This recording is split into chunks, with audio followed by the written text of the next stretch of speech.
Coming up this Saturday at 9 a.m. we will have a meeting up at the Darshan room at 9 a.m. for Srimad Bhagavatam.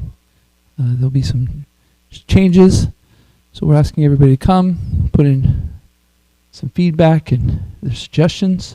So please, if you're a regular attendee to Srimad Bhagavatam class, or you have interest in Srimad Bhagavatam in any way, please come. Today we're going to be reading at Canto 9, Chapter 3, verses 11 through 17.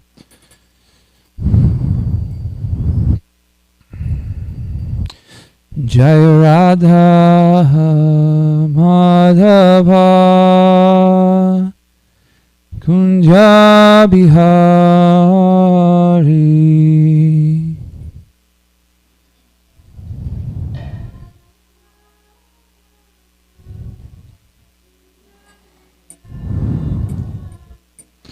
Jaya Radha Madhava Kunja Bihari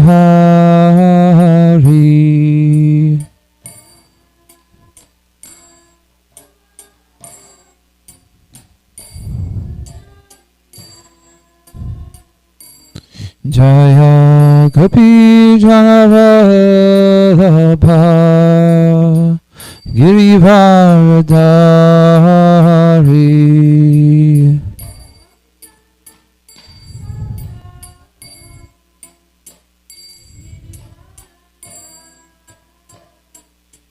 Jaya Gopi Janavallabha Girivardhari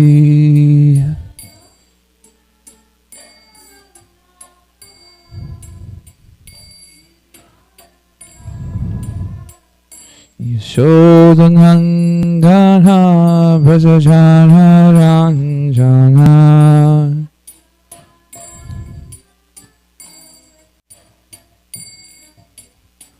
Yashodanandana Brajajana Ranjana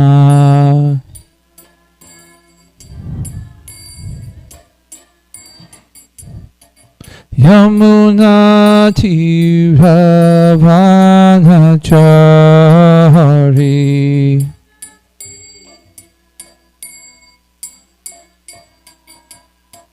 Yamuna Tiravanachari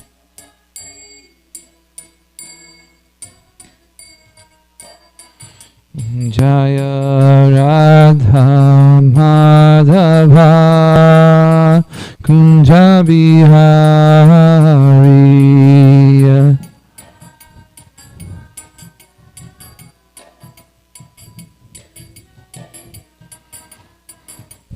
Jaya Radha Madhava Kunja Bihari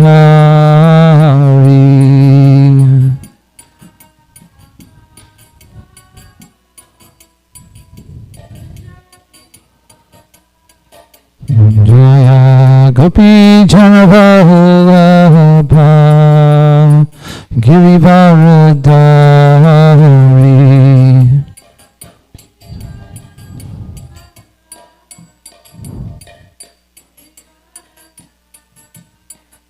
Jaya Gopi Janavallabha Girivardhari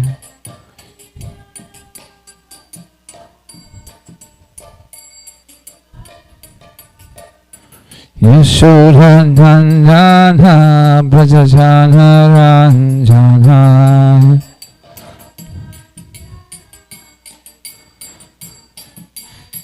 Yashodanandana Brajajana Ranjana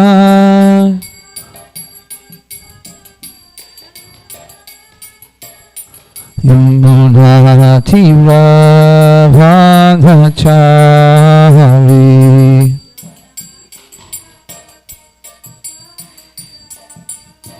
Yamuna Tiravanachari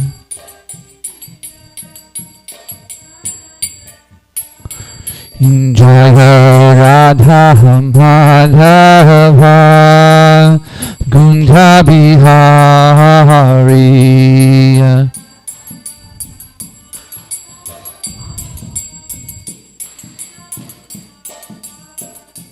Jaya Gopi Janavallabha Girivaradari.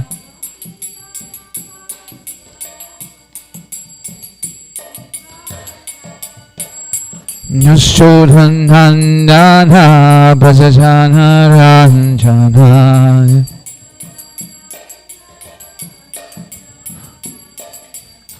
Yamuna Tirabhanachari.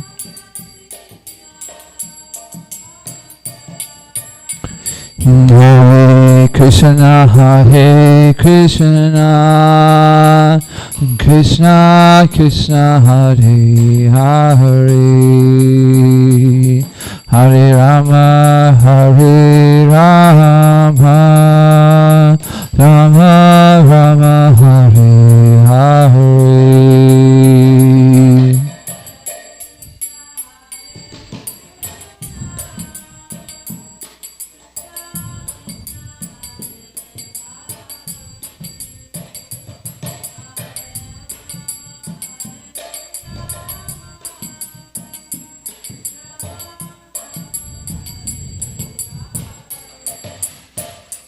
Hare Krishna, Hare Krishna, Krishna Krishna, Hare Hare,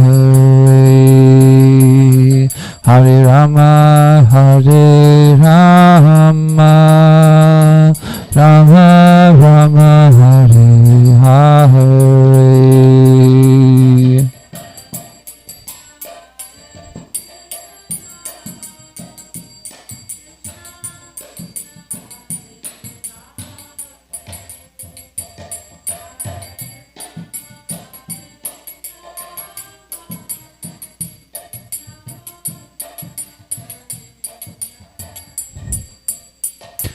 Hare Krishna, Hare Krishna, Krishna Krishna, Hare Hare, Hare Rama, Hare Rama, Rama Rama, Hare Hare.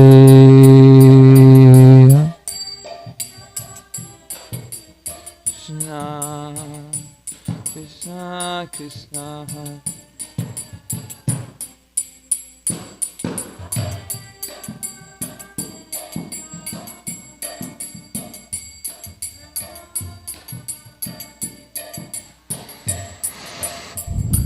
Jaya Radha Madhava, Radha Madhava, Sri Radhe.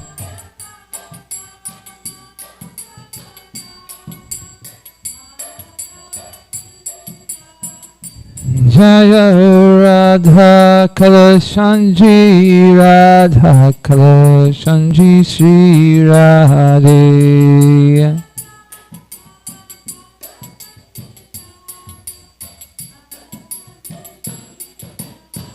Jaya Radha Govinda, Radha Govinda, Sri Radhe.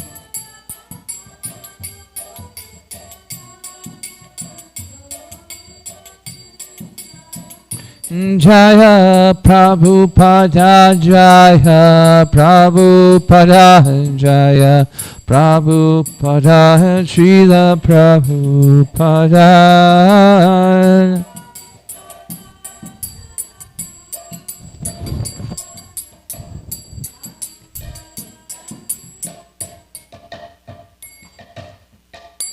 Shri Radha Madhava ki jai, Srila Prabhupada ki jai. Om Namo Bhagavate Vasudevaya.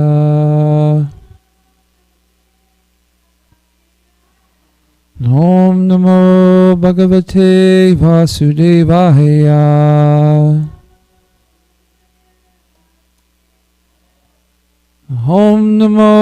Bhagavate Vasudevaya.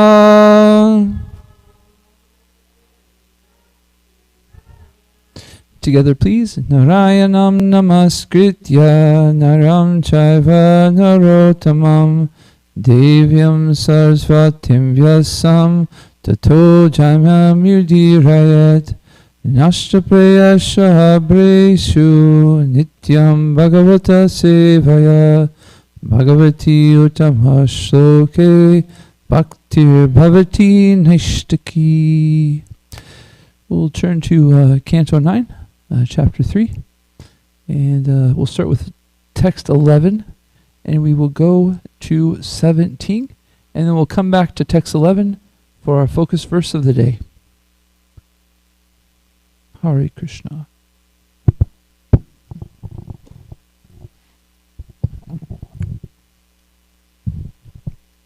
Thereafter, some time having passed, the Ashwini Kumara brothers, the heavenly physicians, happened to come to Chavana Muni's ashram. After offering them respectful obeisances, Chavana Muni requested them to give him useful life, for they were able to do so. Chavana Muni said, "Although you are ineligible to drink Soma Ras in sacrifices, I promise to give you a full pot of it. Kindly arrange beauty and youth for me, because they are attractive to young women." The great physicians, the Ashwini Kumaras, were gladly accepted Chavana Muni's proposal. Thus they told the Brahmana, "Just dive into this lake of successful life. One who bathes in this lake has his desire fulfilled."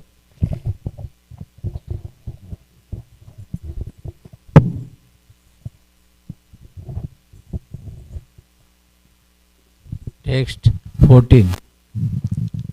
After saying this, the Avinash got hold of Chavana Muni, who was old, diseased, and invalid, with loose skin, white hair, and veins visible all over his body, and all three of them entered the lake.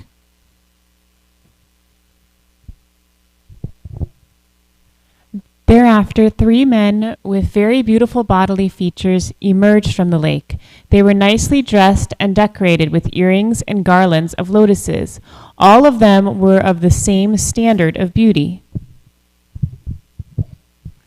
The chaste and very beautiful Shukanya could not distinguish her husband from the 2 Ashwini Kumars, for they were equally beautiful.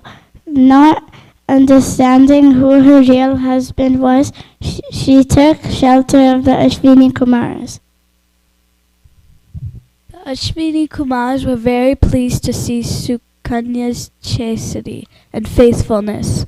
Thus they showed her Shaivana Muni, her husband, and after taking permission from him, they returned to the heavenly planets in their plane. Okay, we were hearing Saturday from Sankaranaya Prabhu that Chaivana Muni is pretty old, right? He's got this beautiful young wife that he just received, and it's kind of a little awkward, right? He's like, okay, I need to make some adjustments here. So he takes shelter of the Ashwini Kumaris, and they it's kind of funny, right? We have this idea of a youthful lake, right? There's always this kind of tale or myth of the youth lake. You jump in the lake, and so here it is, right here, the youthful lake. Take a dip. It comes out very beautifully. Okay, text 11, please.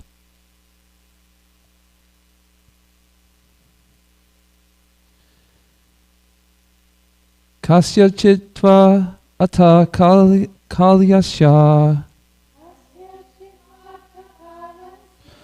Kasya chitva ata kalasya. Nasyatya asramagato. asyatyav ashramagato tau pujaitya prokvacha tau pujayatva provacha Valyo me datyamashvaru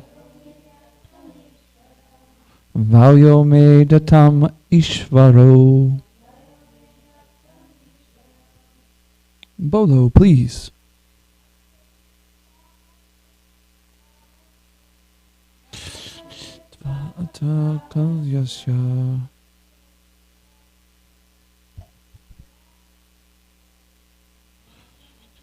Asramagoto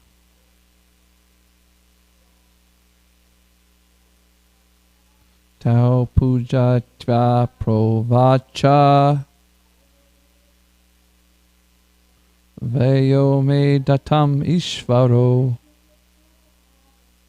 Kasachitva Atakalasya Nastyav Asramagato Tau Pujatva Provacha Valyo me datam ishvaro.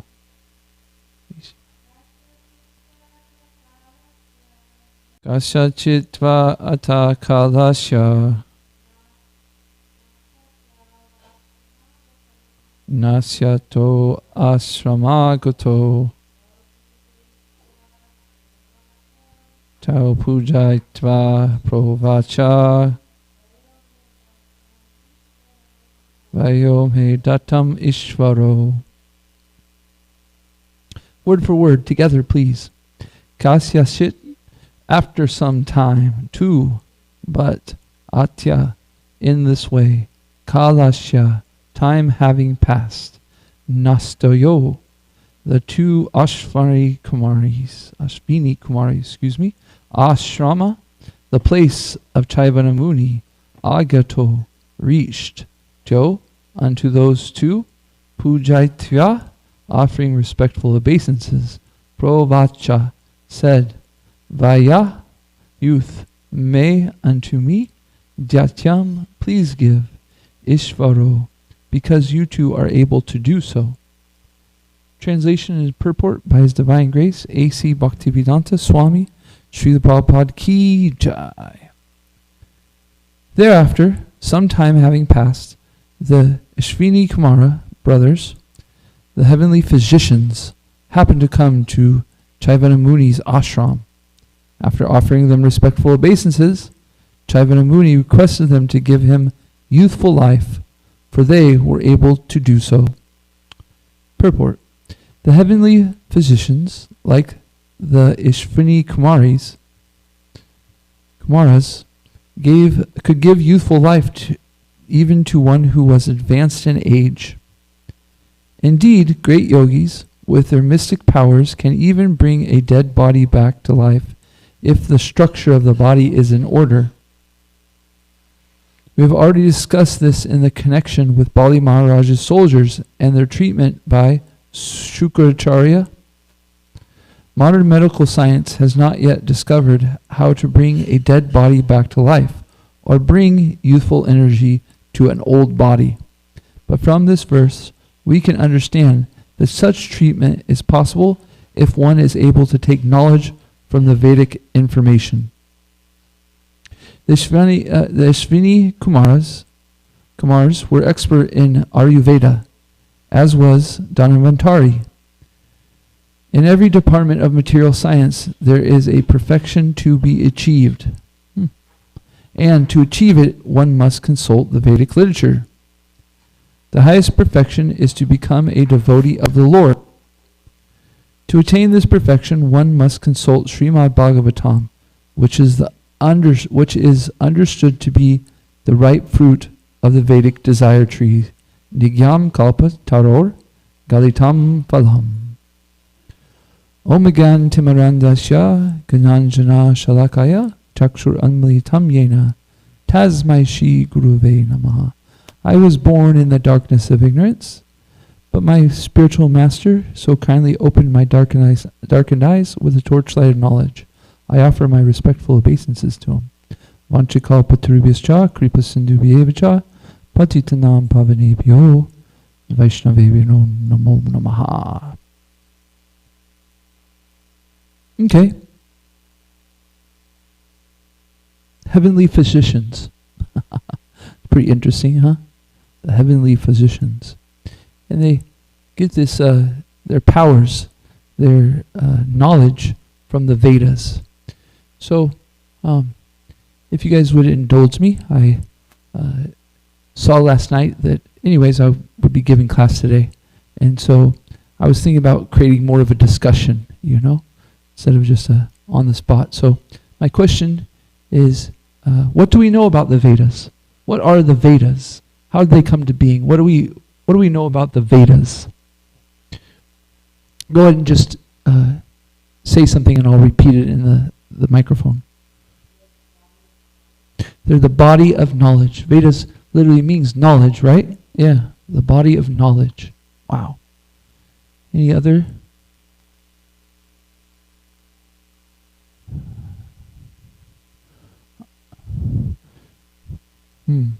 Okay, I'll sit here. Till you guys want to participate.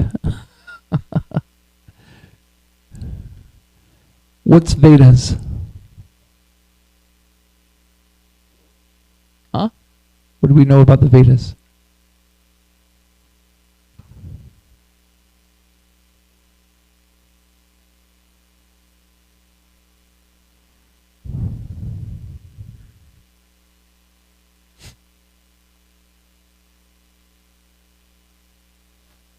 Hare Krishna, Hare Krishna, Krishna Krishna.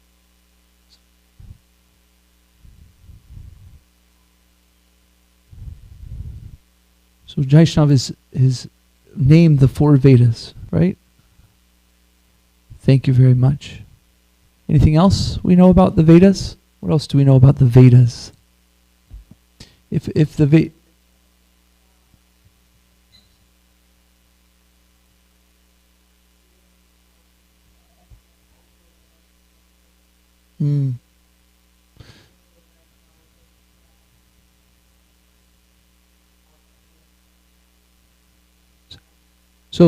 So in the Vedas, which is knowledge, there's these different categories of knowledge, like Ayurveda, the science of health, right? And the science of weaponry or fighting. Yeah. If the Vedas were all written down and they were, we could go to the library of the Vedas, how big would it be? Who knows, right? But it would be big. We could imagine that if we walked into the sanctuary and it was like 10 times bigger and it was just a library of the Vedas, maybe I probably wouldn't want to be close. Who knows? It's so huge. Who wrote the Vedas? Vyasadeva, right? Did Vyasadeva write the Vedas? Yeah. Why did he do it? Vaishnav, why did Vyasadeva write the Vedas?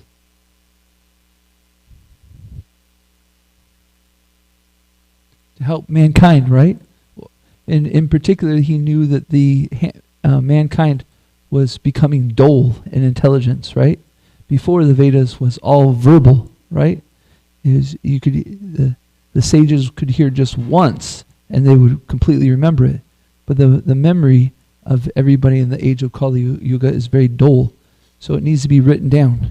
Could you imagine reading the Bhagavad Gita with Srila Prabhupada's purport and the whole thing? You just read it once and you completely have it memorized? That would be pretty cool, huh?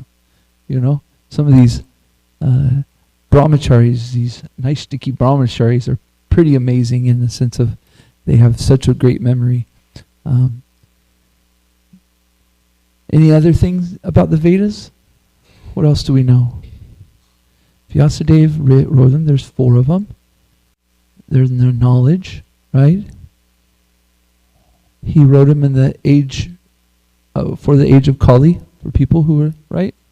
What happened to Vyasadeva after he wrote the Vedas? He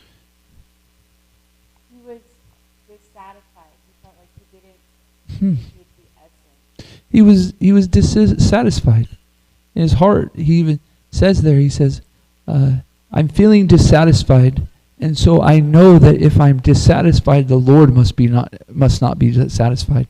Isn't that interesting? Sometimes when we're in Maya, we think our dissatisfaction is our own dissatisfaction.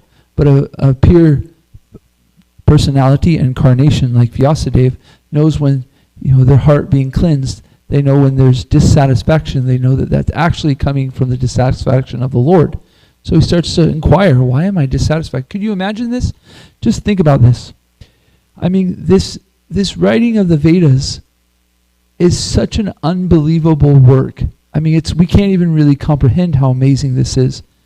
And so we can imagine that whatever we like to do, or whatever thing that we would like to really be amazing at, in a sense, if we did it in such an amazing way.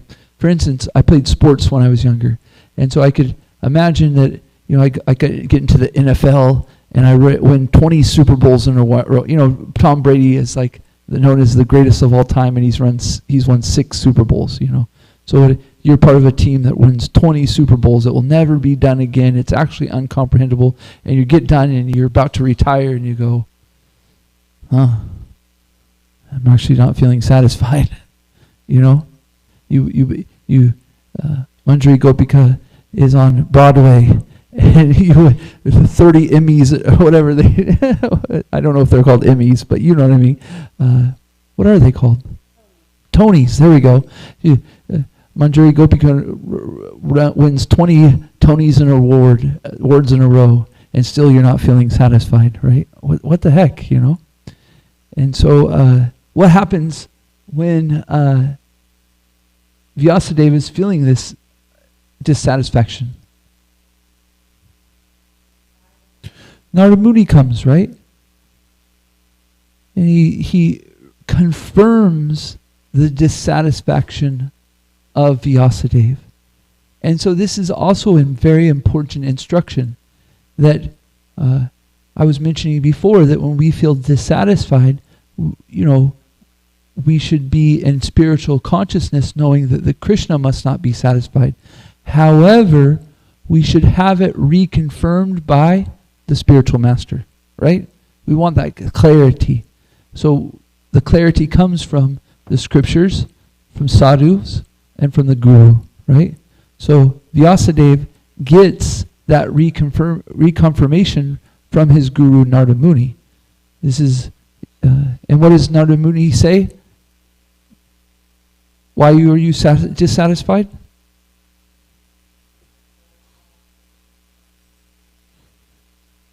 Because you're not directly glorified the Supreme Personality of Godhead. And he says, you've simply encouraged people to enjoy their senses in the name of religion. Can you imagine? You just wrote all the Vedas, and your spiritual master says all you've done is encourage people to take birth again, basically, Oh my gosh, that's pretty heavy, So Srila Prabhupada is saying here that the Vedas, we can use the Vedas, right? We should use the Vedas. We should understand them. They help us to be experts in our certain field so that we can serve the devotees, right?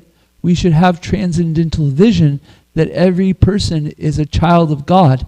And therefore, if we're very well versed in our certain service, then we can help people.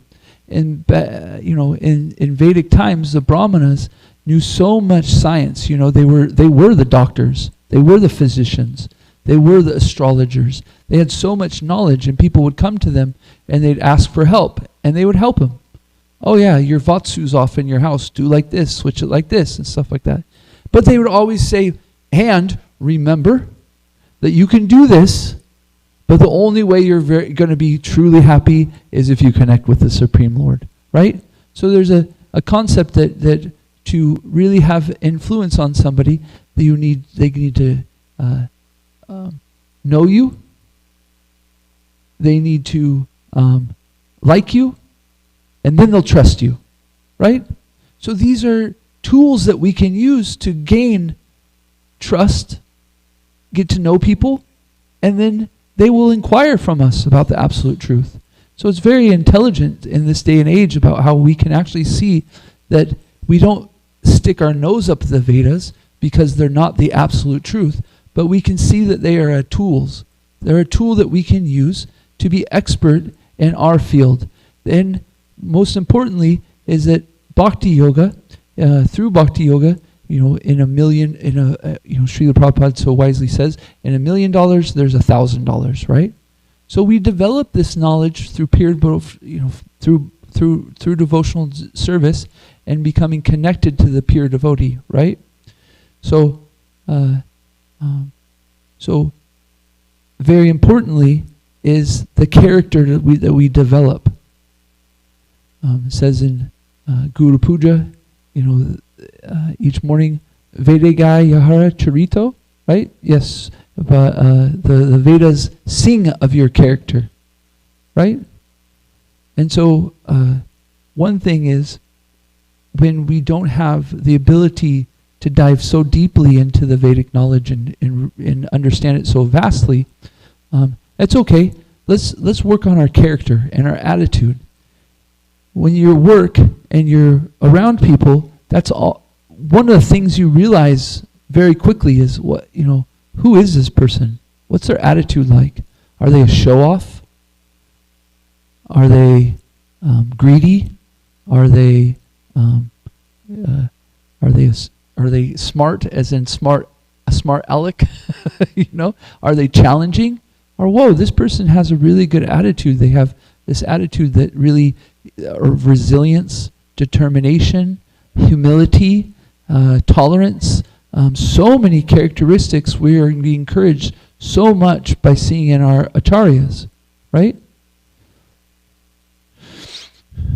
So we come to Srimad Bhagavatam. Srila Prabhupada says here at the very end, to attain the perfection, one must consult Srimad Bhagavatam. Hanumat Prachak Swami says, every psychological situation is presented in Srimad Bhagavatam, meaning that any situation that we come across, we can connect it with Srimad Bhagavatam. It might not look the same externally, but psychoanalytically, I don't know the word, but meaning that our attitude and the way we perceive it and the way we see it, we can connect it in our life. Oh yeah, I remember this happened to this devotee, and this situation happened, and I kind of can see it in my life. Oh, I should act like this, right? Or I should avoid that, right? So the Srimad Bhagavatam is so practical as long as we are consistently taking guidance from it, right? Each morning, you say regular attendance on classes on Srimad Bhagavatam, right? Cleansing the heart almost completely. And loving service becomes an irrevocable fact. So, I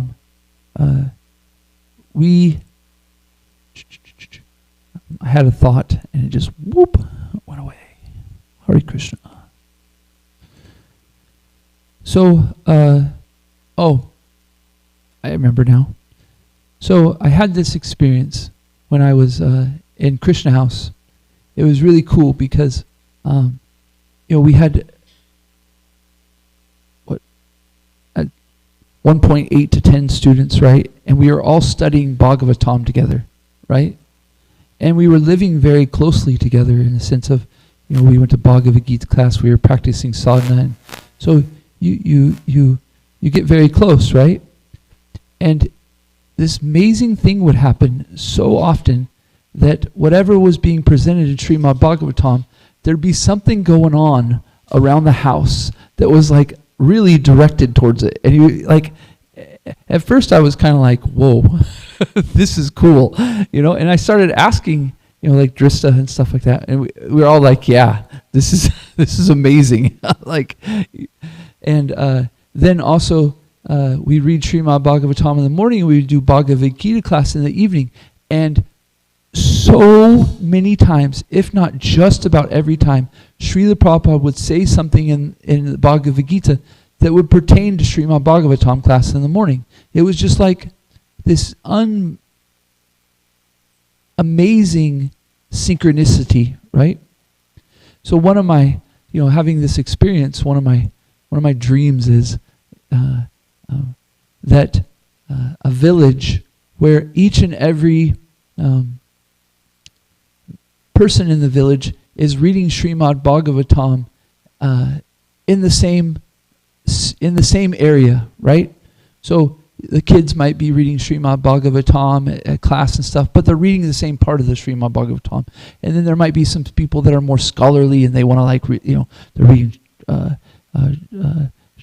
Vishwanath Chakravarti Thakur's Jiva Goswami's commentary, but they're reading the same, the same part of it. And there's us having our Srimad Bhagavatam class like this. And so the point is, and I could just imagine the amazing things that would start to happen in the village. Everybody starts syncing up, and Srimad Bhagavatam, there's some kind of drama over here, and everybody's like, this is like Indra. Okay. And Srimad Bhagavatam's like that. You know why? You know what? It's not just a dream, some like fantasy and stuff. I have some proof, right? Nanda Braja isn't just being sentimental. You know what the proof is? Does anybody have an idea of what the proof of what life is like if everybody's reading Srimad Bhagavatam? Achyuta Govinda Prabhu said Goloka Vrindavan. I was like, actually kind of, he went to the very top. How about recently we have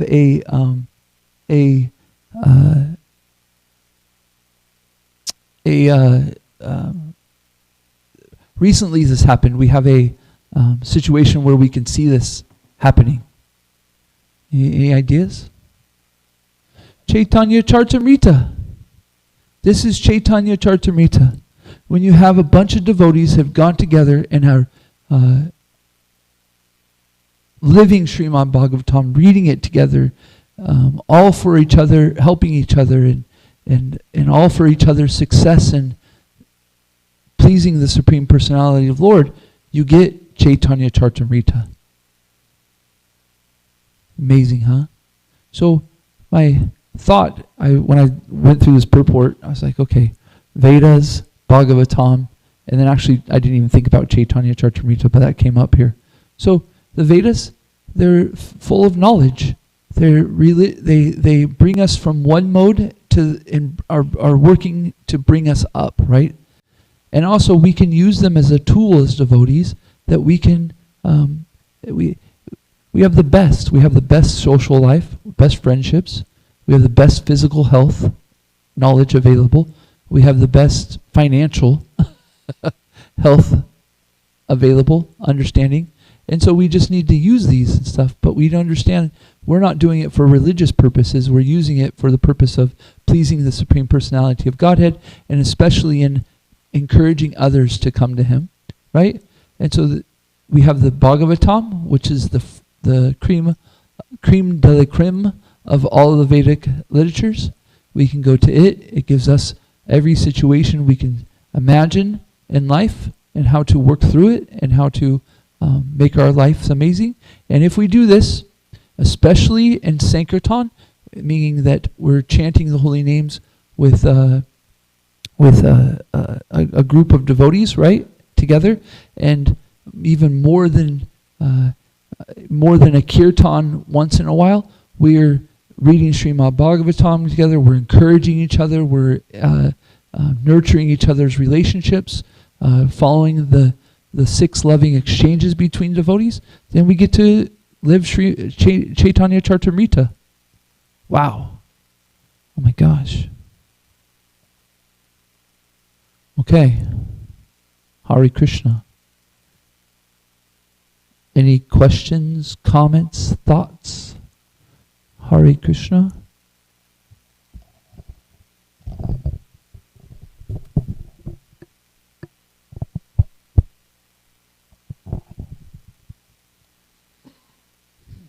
Thank you, Prabhu, for Hare class. Krishna. The point you made about your Guru Maharaj mentioning that every situation or circumstance that we can think of in life is mentioned in the Bhagavatam.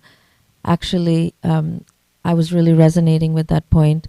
The last few classes we've been having are on so many diverse topics.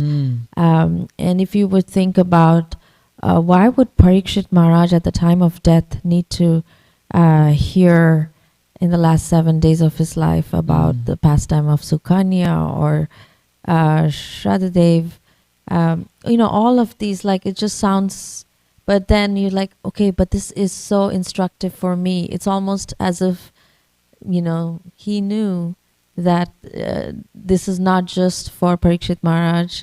I mean, not almost as if he knew this is not just for Parikshit Maharaj, but this is for all of us who, generations after would be hearing and benefiting. So I really resonated with that point. And then I was just curious if anybody thought, in India, or maybe from Ayurveda, there's a tonic that everybody gets if they are not in good health. It's called Chavan Prash. And I was just thinking while reading this pastime, the name again, Chavan, is very unique. And I was like, maybe that Chavan Prash must have come from this name for Chavan Muni, because, he got his health back. And so if you take this, I always, I don't know much about Ayurveda, but that tonic is very prominent. Okay, you want good health, you should take Chavan Prash. So anybody have any thoughts?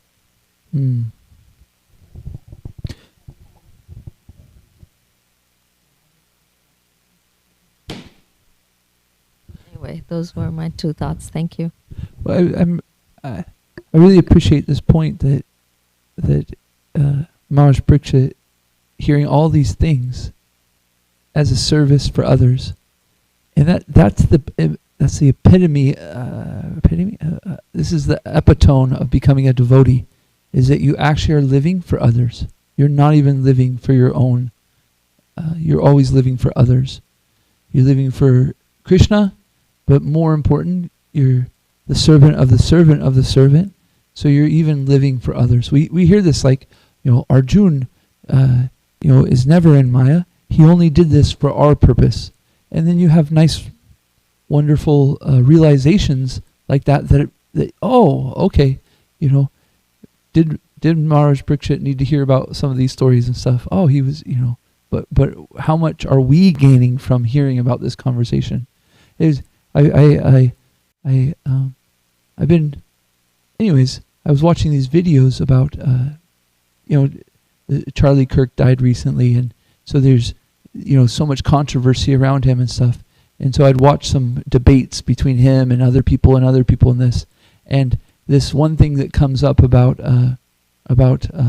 there's only 2 sexes and stuff like that.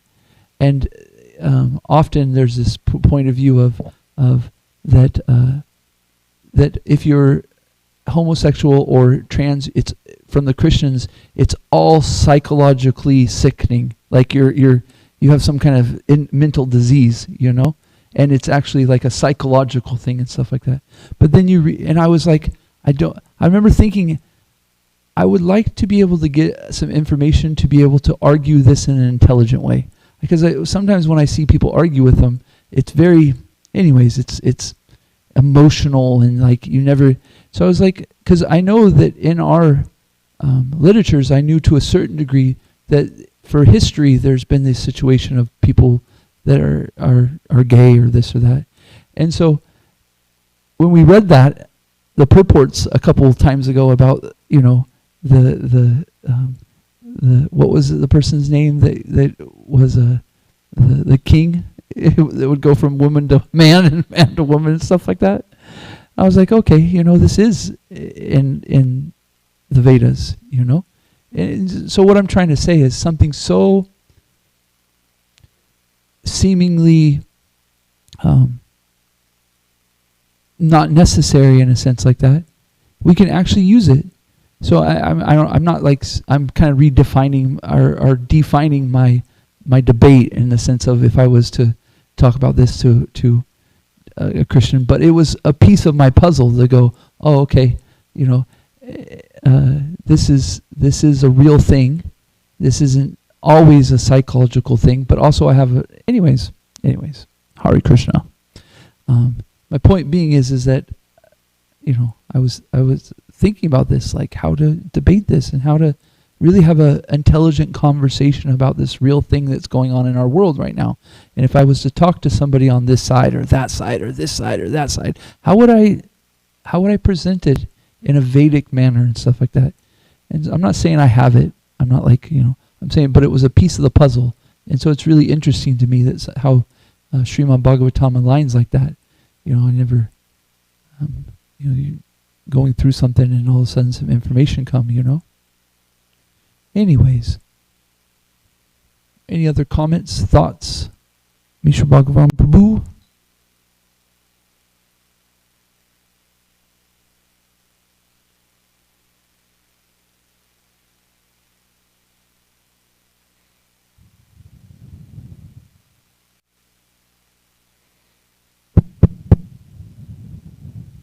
I was listening online, so I'm not sure if I got it right. You said it was not religion? What's not religion? What? Srimad Bhagavatam, this culture, you said it's not a religion. I don't know if I said that exactly, but I said that when Narada Muni said that you simply, when Vyasadeva wrote the Vedas, he has simply encouraged people to enjoy their senses in the name of religion. So so I don't remember saying directly that Srimad Bhagavatam isn't religion. This is something that I'd like to hear you guys. Something it's very interesting to me. What is religion and not religion? Because it seems to me like so many times we talk about in our, Srila Prabhupada talks about in religion in one way. And then we hear religion in a different way. Like religion means legion or ligament, to connect, to reconnect with the Supreme, right? So this is a process of how, religion is a process of how to which connect to the Supreme. Say it's like yoga, in a sense, like to connect, you know, or yoke, to connect. And so we understand that when we come up to a certain platform, there's no need more to learn how to connect. You are connected. You know, you're not practicing religion. You're like, you've met the goal of the religion. You're already there. So are you practicing religion anymore? Not really, you know. So is Srimad Bhagavatam religion?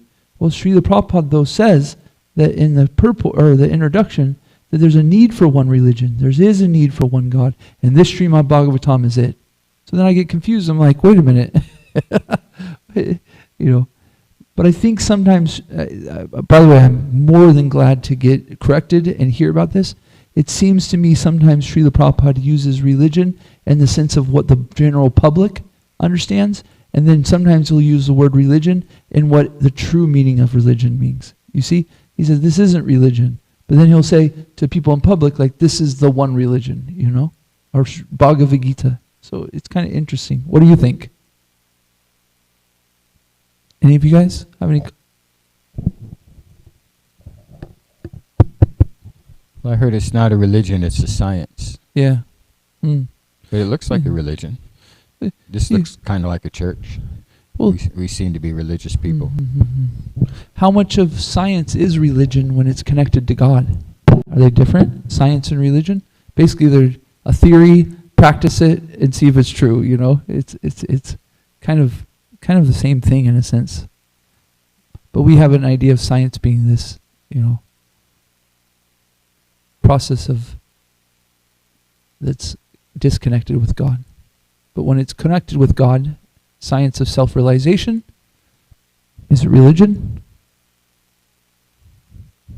I think so. I think it's yoga to reconnect, you know?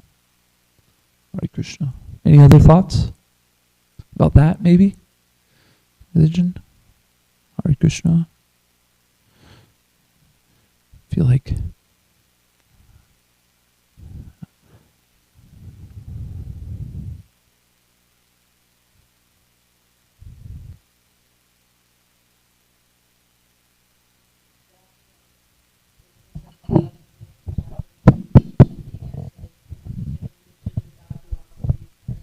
Philosophy without religion is mental speculation. We just read that one yesterday. Yeah. So it seems like for us, practicing Krishna consciousness, we have both the religious aspects, the cultural religious practices, and the philosophy. So.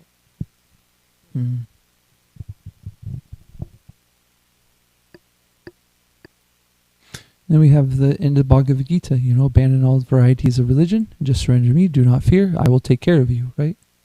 Sarva dharma pratyaja. Krishna, interesting, says abandon all varieties of religion.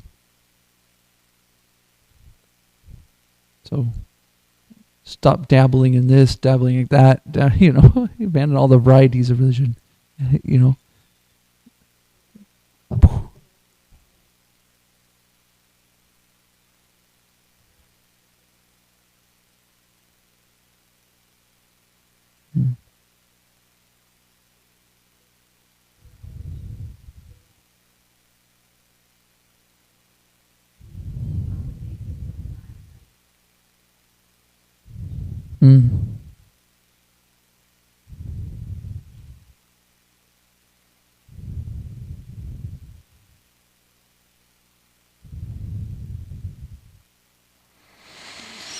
Okay. I think more questions come to me, you know, because philosophy, religion without philosophy is sentiment. But then, still, what is religion, right? Because I think, from what I understand, Bhakti yoga goes above religion. It's no longer a religion. It's our dharma. It's our innate nature is Bhakti yoga, right? And that's not a religion. That's essence. That's dharma. That's you. But how do we get there is religion, right? But then in Bhakti yoga, we have some moments in time where we're, please help me if you know the it's flickering, right? Vaidhi Bhakti? Is that flickering? Vaidhi, is it? Yeah. Vaidhi Bhakti, is it? Is that right? Where you're flickering?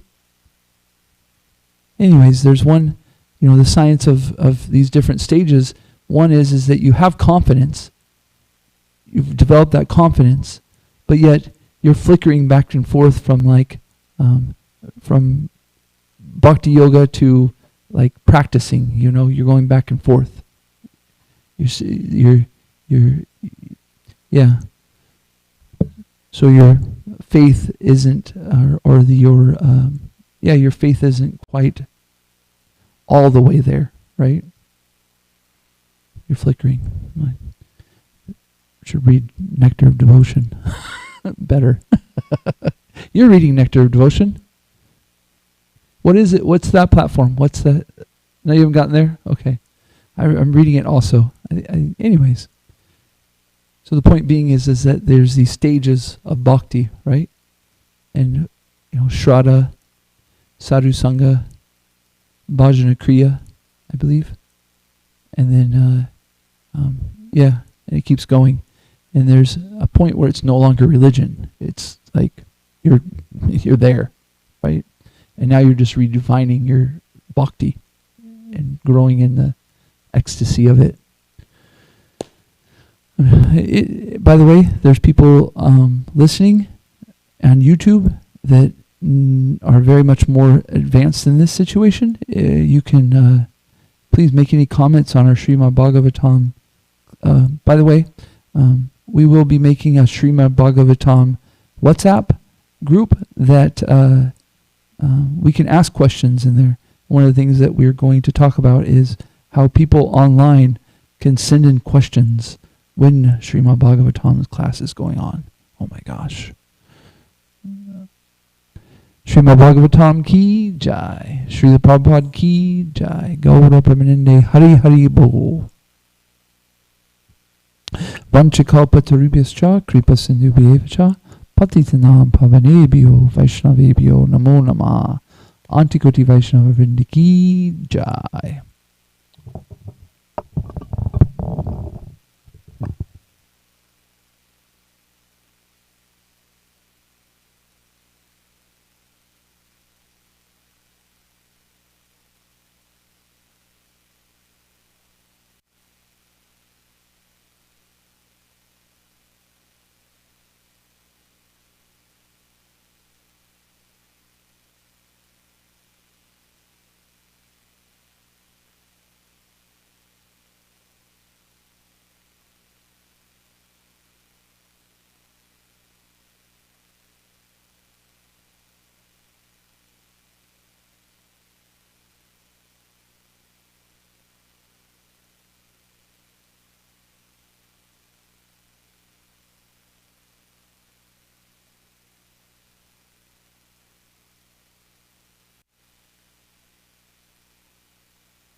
Prabhu Nityananda Shri Advaita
Hare Rama,